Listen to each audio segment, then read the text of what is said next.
কি নদীর মাঝখানে আছে, ঠেকে আছে নৌকা। নদীর মাঝখানে এসে ঠেকে গেছে, পানি শুকিয়ে গেছে তো, রান গাড়ি আছে ঠেকে গেছে। গাড়ি এসে গেছে নদীর মাঝখানে। দেখেন পানি নাই অবশ্য। এটা হচ্ছে শিলাইদহের ঘাট বলে।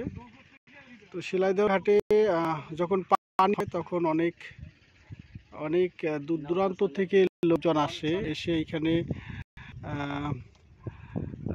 খুব একটা এনজয় করে আর কি। খুবই ভালো। আমি চতুর্দিকটা একটু দেখানোর চেষ্টা করতেছি, ভালো লাগলে অবশ্যই বলবেন। কুষ্টিয়া থেকে কুষ্টিয়ার এইটা সামনে একটা ঘাট আছে, ওইখানে কুষ্টিয়া থেকে এই দিক চলে আসে পাবনা। আর পাবনা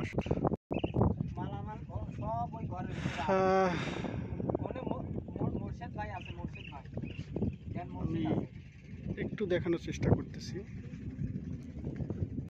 ভাইরা ভিডিও করার জন্য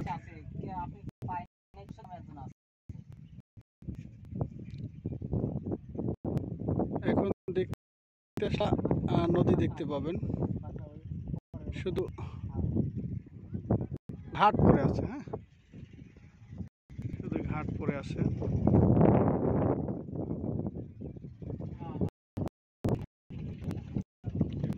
এই যে শুটিং চলছে, শুটিং।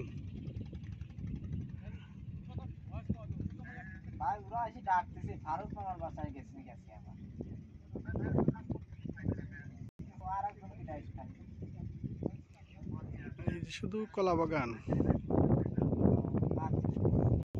শুধু কলা বাগান আর কলা বাগান।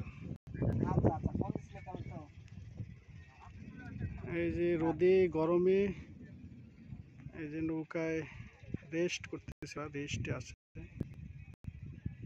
বসে আছে। আমাদের রাশেদুলও বসে আছে। সেই আরাম, অনেক দূর জার্নি করে আইছি তো, অনেক দূর। বালিশও আছে না? হ্যাঁ, বালিশও আছে ঘুমানোর জন্য।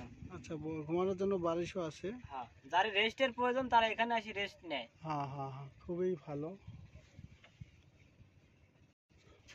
রাশেদুল আসেন, আমার সাথে আসেন। যে আরামে রয়েছি, এনে ঠান্ডা সব আছে, ভাইয়ের কাছে সব আছে। আমরা একটু চারিদিকটা দেখানোর চেষ্টা করতেছি। কি বলে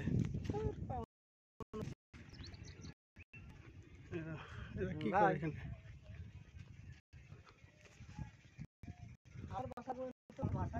হোন্ডা দিয়ে আসতেছে।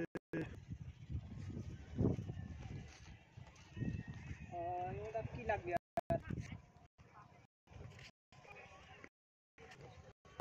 বলে আছে, মোর্শেদ ভাই আছে।